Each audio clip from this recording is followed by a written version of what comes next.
Hello, viewers, and welcome to another wonderful episode of your favorite section. My name is Gloria, and today we'll be discussing about the educational sectors.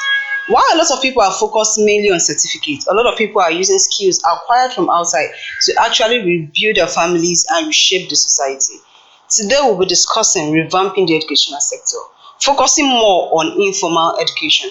And I have with me beautiful guests and a handsome young man in our midst. I have Mr. Ominala Chidozie. You're welcome, sir. Thank you, ma. Good morning. Good morning. And I have Mrs. Chidima Ike. You're welcome. Thank you very much and good morning, wonderful people. Good morning. Mrs. Chidima here is actually a lecturer, so she will actually help us in dissecting this particular topic. So today we'll be focusing, like I said earlier, on revamping the educational sector. While we actually discuss about the educational sector, let us look at having seen skills about informal learning create success stories in the community. Because a lot of people are focused more on the formal education, neglecting the informal education. So people don't see how important it is. So what do you say about this formal and informal education? What is your view on the formal education? Let's talk about the formal education, though our focus mainly today is on informal education. But what will you say about formal education and acquiring informal education also? Okay, good morning once again. For clarity, I'll begin by making an analysis. The word education is seen as a common and domestic word, gotten from the Latin word educare, which means to bring out, to rear, or to nurture someone. So it has to do with making someone to be intellectually, socially, and morally sound so as to be efficient in the society. And when we talk about education, it has to now do with making the child, to make an individual to acquire knowledge, skill, value, as well as habits through learning, through teaching, as well as study. So when we look at education, we have different types of education. We have formal, informal, and non-formal. Formal education has to do with knowledge acquired via the structured institution, which we popularly call the school. There is usually a teacher. While informal education, on the other hand, has to do with a knowledge gotten outside the institutionalized structure. There is no curriculum. In other words, you can look at the family, peer groups, community, and day-to-day experiences. While non-formal has to do with training gotten via vocation and the rest of them. So now the Nigerian society is certificate driven. We are interested in acquiring certificates, neglecting the informal education. Yes, the society is evolving day by day, and it is getting a formal education is essential, but it is not enough.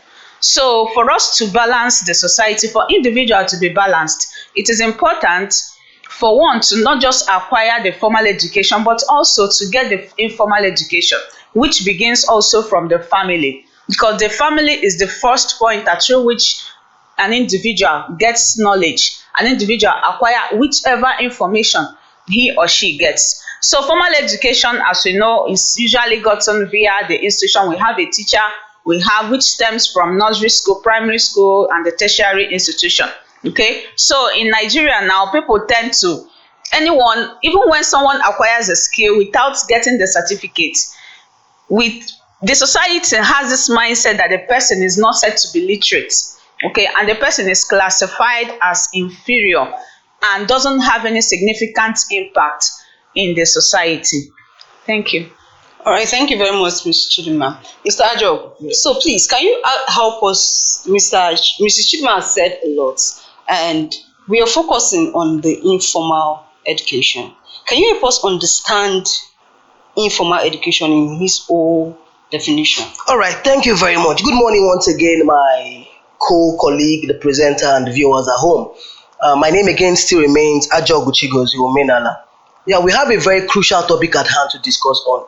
It's crucial because without being sentimental, everything about life revolves around education. Everything, name it, and I will tell you where education plays its part. And like my co-guest have just said, Dr. Chidima, she has really done a thorough job on the definition of education. Education is a modern word that stands on three legs: formal, informal, and non-formal. But I would say it's really quite unfortunate as a people in the Nigerian context, We have dwelled so much on formal education, thereby killing, I would say killing.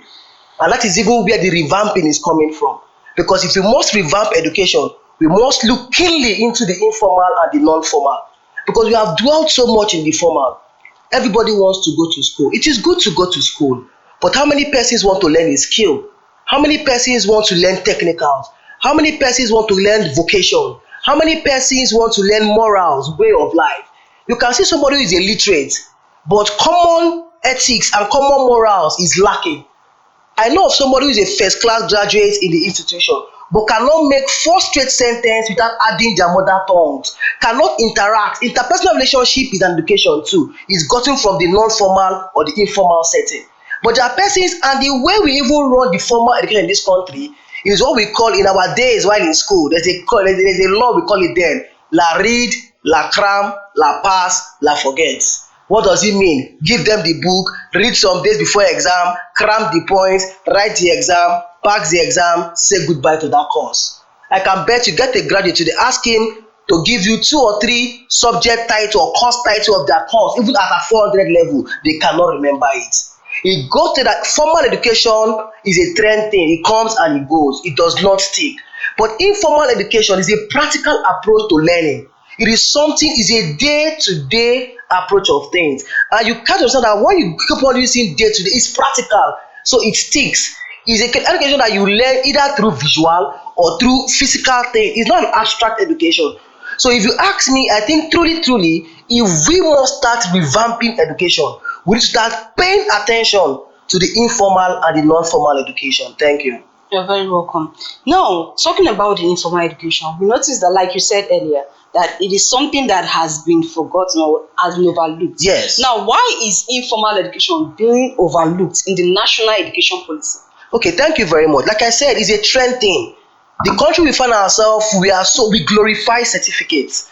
I am not trying to underplay certificate. Yeah, it is good to go to school. Yeah, it's good to get a certificate. It is because of this underplaying of the informal education and the overhyping, permit me to use that word, and the overhyping of certificate that has made some persons now bring that school as scam. No, school is no scam. It's because you don't know the reasons why you have gone to school. And that's another saying goes that it is not just going through the school. Have the school gone through you? You understand? We have so much the fact that when you go for a job search, you see people giving you criteria like, oh, you must be a first class graduate. Now, the question, how did you even get about that first class?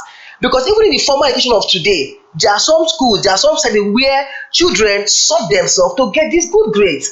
There are centers they call special centers. Special centers they call names, funny names. You see a child get all A's in their O level, come to defend these all A's is a story for another day. So if you ask me, I really think that is because we have over glorified it. It's a trend thing. Everyone want to answer a graduate, oh, I have BSc in this, I have BSc in that. It's a good one. But I really think when we start paying attention to the informal, if we can make the informal trend too, you can be proud to say, oh, I'm a furniture maker, oh, I'm a hairstylist, oh, I'm a barber, oh, I'm a fashion designer. If society can give respect to this profession, people on their own go to enroll. Let me even shock you. Today's Nigeria, someone after going to school, spending the 4 years, 5 years, 6 years, and the case may be, will still come out from school and still go learn a trade under the so-called illiterate in quotes. Is it not an irony? So for me, I think it's high time we blend this thing. We have succeeded in making this thing look as if it's a competition. No.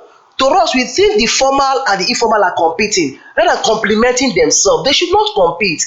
If I have my ways, and I want to say it here for the records to concerned authorities, it is high time this should go beyond just a talk show. It should be an advocacy. It's high time we look into the curriculum of even the formal education, see how we can imbibe the informal learning even in the formal setting, so that way we can carry the informal along. How do I mean? The 6334 system of education, the first 6 years of primary, fine, give them the rudiment of how to learn words, how to put words together and make sentences. From the first 3 years of their junior secondary, start introducing informal education, wood making, hair making, cloth designing, hair barbing, cooking, and whatnot. They should choose options. So before the first 3 years of junior secondary, first 3 years of senior secondary, these children will not only just be a secondary school graduate, but will have been indebted in one vocation or the other. They could paint, They could make hair, they could design clothes, they could cook and do other informal setting. That way, you even society will now start to buy this thing. That this guy is a painter, but he's a degree holder. This guy is a hairdresser, but he's a degree holder. Even in universities, they should have elective courses like informal programs in their courses. See, that way we cannot bring back to life this informal education. It will make it even not trend. I will on their own want to go for a course like hairdressing in the Department of Hairdressing in a university. Thank you very much. Thank you. You're very welcome. Okay. Additionally, what my co-speaker has said is quite interesting. As someone who is into the system, just like he said, that you see an undergraduate who just got admitted into the institution, you see the person with a parallel in his or her way, but you see that when you start accessing them, sometimes you come to class and begin to ask them if actually they studied English language. It becomes ironical that sometimes you ask them, they made A1 sometimes, but you see that the person finds it difficult to write in simple English. Now, one of the challenges we see in terms of imbibing informal education in the curriculum, or educational reform as it can be called, is that the mindset we have, because even people in the House of Assembly are parents, okay, teachers are all parents. So Nigerians have this mentality. Once you didn't study medicine, law, the so-called professional courses, you are not part of what is happening. So with parents, okay, because when we talk about informal education begins from the home. Whether it is community-based, it begins from the family. And the family is a doorstep to whatever you want to achieve. So it is important that parents begin to have a change of mindset. Let us understand that, yes, during our secondary school, we have homework classes. We have, even in the university, there are courses on entrepreneurship, both at the GST level, at the departmental level, yes. But you see that even when someone has the interest to acquire a skill, see, sometimes parents tend to, what are you doing? You're wasting your time. So just as an unknown philosopher says that the 21st century illiterate is not one who cannot read and write, but one who refuses to learn, unlearn and relearn.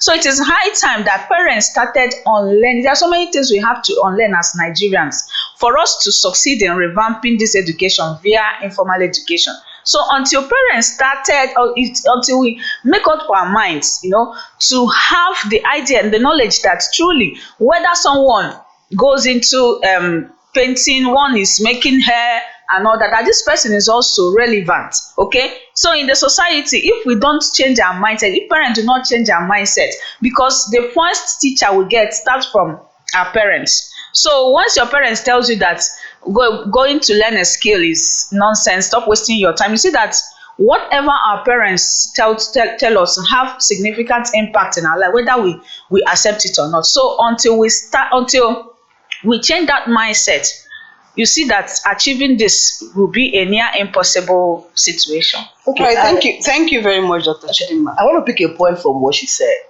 and I think things are changing. Yeah, I remember in our time, yes, our parents' mindset of, I want my son to be a doctor, I want my son to be a lawyer. Even to an extent, they said, I want to be the first doctor from this family. But I can bet you and I can tell you for free, things are changing. Parents now are even advising their children to go play football, to go do music. Because even society has seen that there's even good money. That will give you a very real life example. We all know David Adeleke, Davido. Yeah. It was a battle between him and the father. Yeah. The father is a well-to-do. The father fought everything to make sure he went to school and go to a structured education. But he told his father, music is what I enjoy doing. Not until he pushfully discovered that thing, and today he's trending. I can tell you for free, the father was wealthy, but Davido made his father known. And today the father is appreciating the father. He chose what he believes he wants to do. So if you ask me, yes, thank God for the time we are in now. Parents now will easily allow their children choose what they want to do, unlike before when they were moribund to say, no, you were right. Oh, if my son is not a doctor, people see him as a failure in society. But I think times are changing. But then again, I think government's impact too needs to be there. Because until we begin to have government impact, some person will not follow suit. That's what I feel. Yeah, all right, for government impact in it. All right, thank you very much. Let's quickly go on a short break. I'll be right back. Then when we come back, we'll continue from where Mr. Minla stopped. Thank you very much.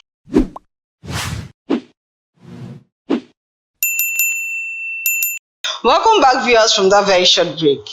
So, before we went on that break, we were talking about how parents are actually, how a lot of parents have actually started accepting this informal education, trying to teach their children. And Mr. Omenala here was making a point before we went on that short break. All right, thank you. The point I was trying to make it, my co-guest here said something about the family impact. Because even from our basic social study learning, the family is the first place of education. We can't take that away. And back then, you see our parents wanting to compel us to go study a particular course. Those days, if you're not studying medicine, if you're not studying law, if you're not studying engineering, it's as good as you're just at home. But thank God for the whole dynamism today. And I must give that credit to the internet. The internet really opened our eyes to a lot of things, to understand the fact that you can be a celebrity tailor, you can be a celebrity furniture maker, you can be a celebrity hair designer.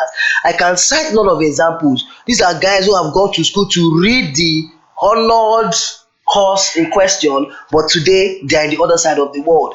People like Dr. Sid, he's a dentist, a dental doctor, but today is an artist. People like Faust, he's a barrister called to bar, but today is an artist. People like Davido, he went to school in America, today is an artist. I can keep naming names over.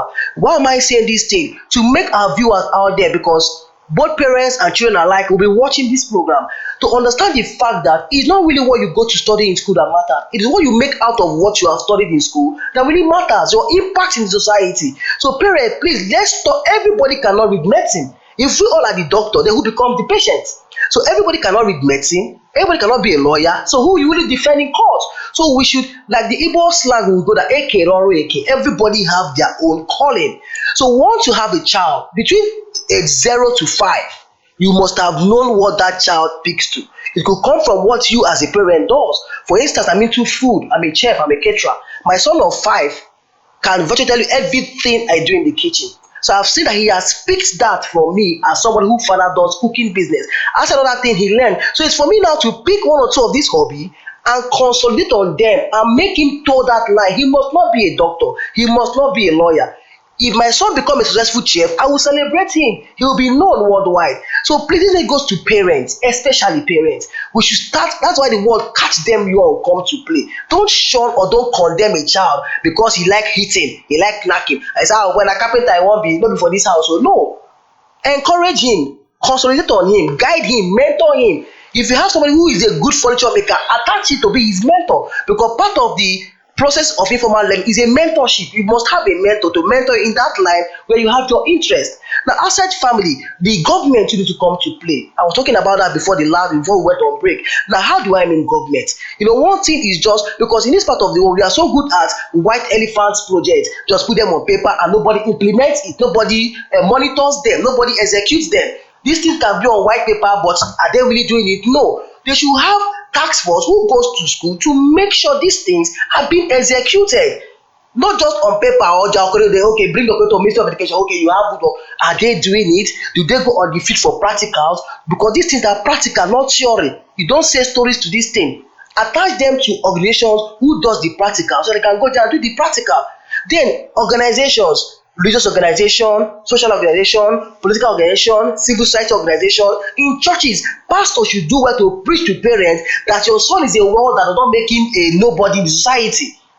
Because there are people listening to. There's a person, whatever that the GO says, it was sticks. So when these models start preaching this prophet or this message of informal education, it is that with no time, we'll sell informal education to society, and by so doing, we'll revamp education. Thank you. Thank you very much, sir.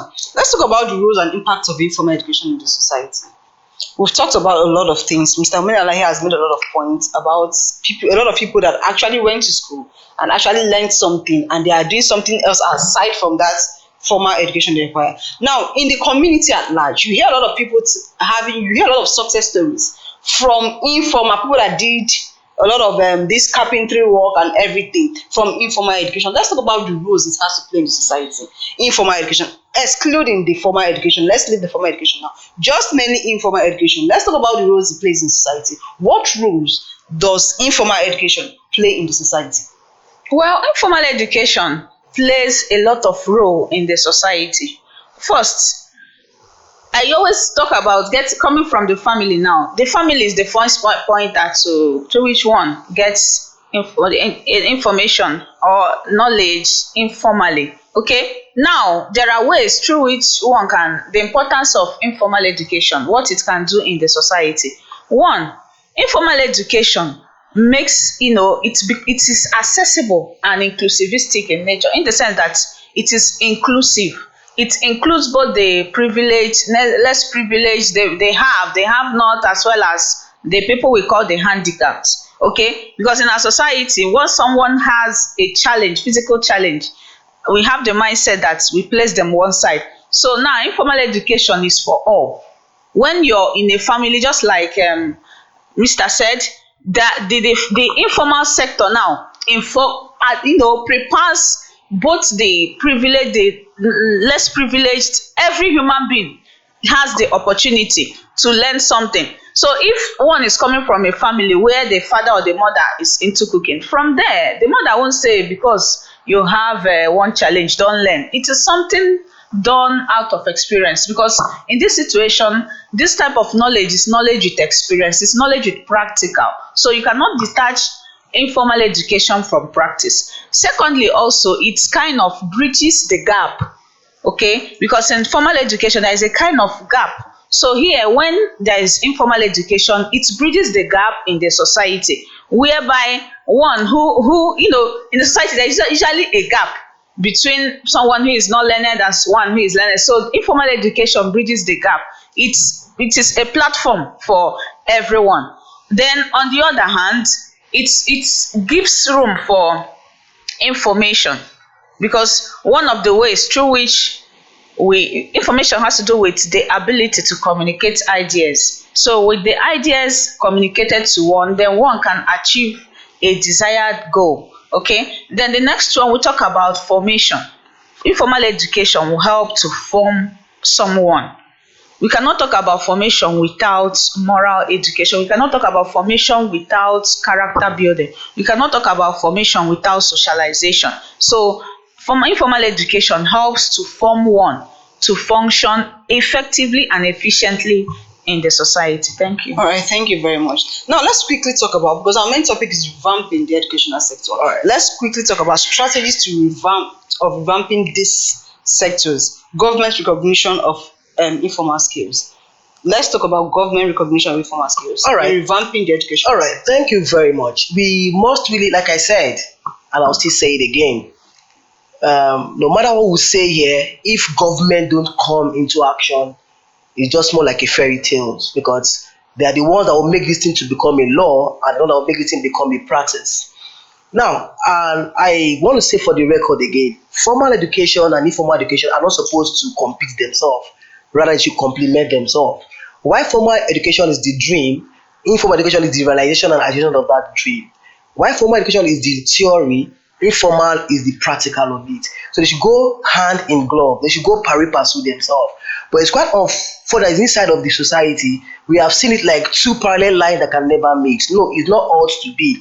Like my co-guest here just said, it should be something that will bridge that gap, because there is a gap, and that's why I'm coming to how we can revamp.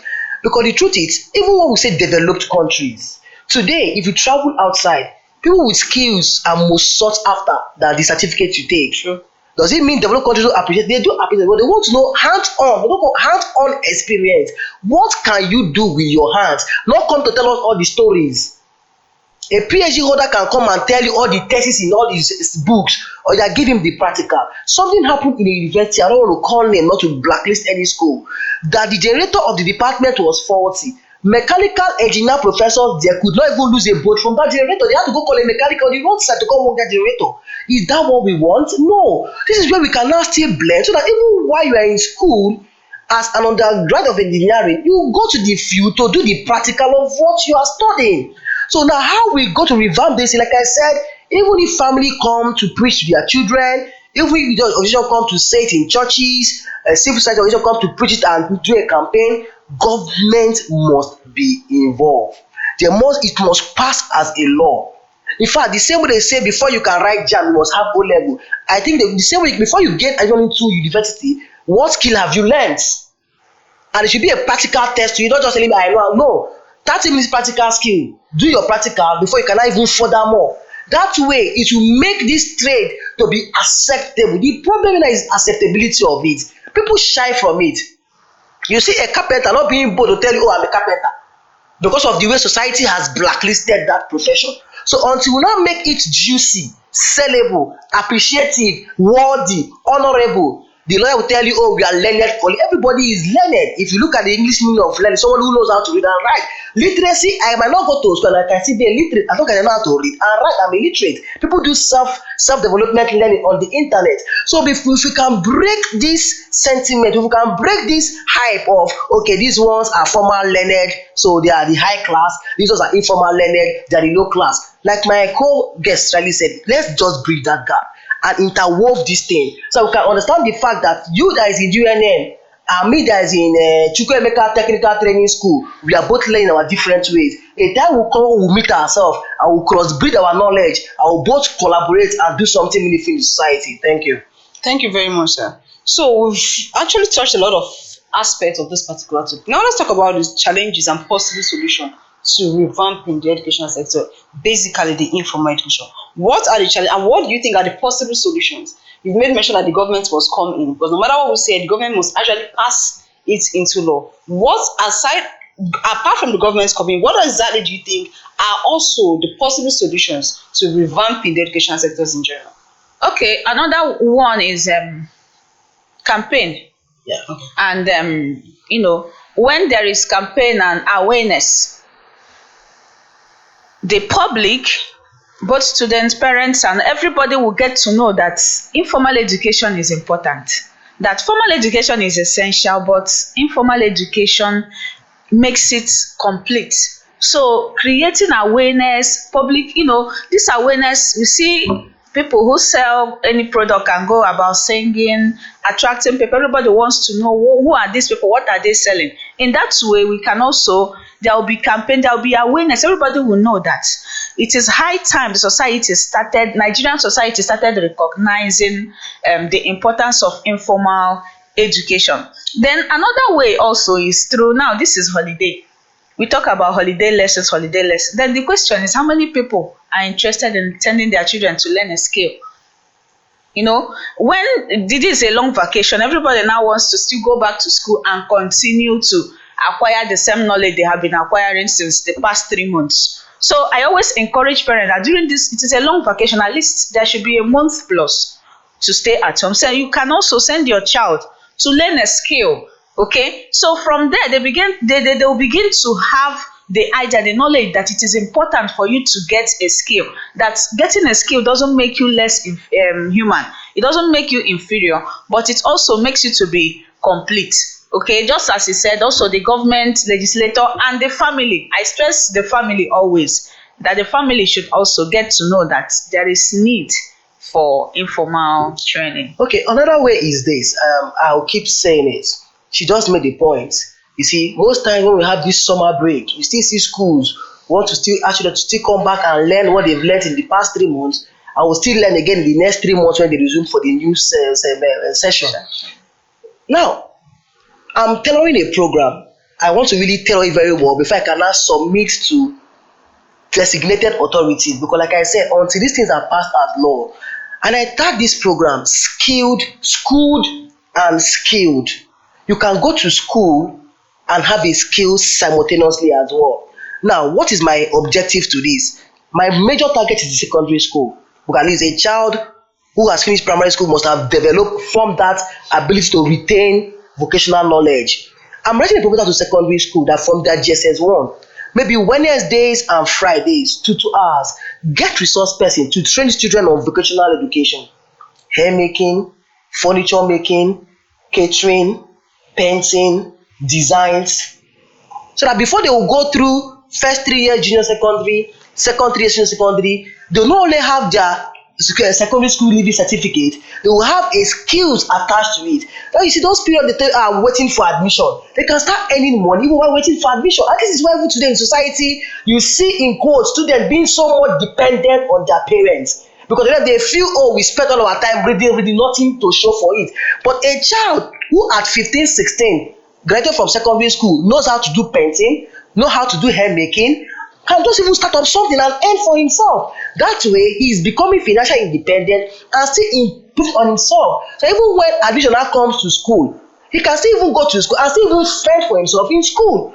So in summary, I think we must see how to incorporate this curriculum into the formal educational setting. But like I said again, government needs to be involved because it's only them that will implement this thing and make it work. So that school can have it as their curriculum. 2 or 3 days every week, 2 hours for those weeks. They get resource person, come teach them, and maybe once or twice in a month, take them to the field to go and not about coming to teach. They should go to the field, hands-on practical on this thing, so the experience will stick on their head. Thank you. All right, thank you very much, Mr. Ominala. It was really, really nice having you on this program. Thank you and very thank much. you, Dr. Chidima. It was really, really wonderful Thank having you. the both of you here discussing on this particular topic. So to our viewers out there, thank you very much for watching us. Like you've heard, we are discussing on revamping the educational sector.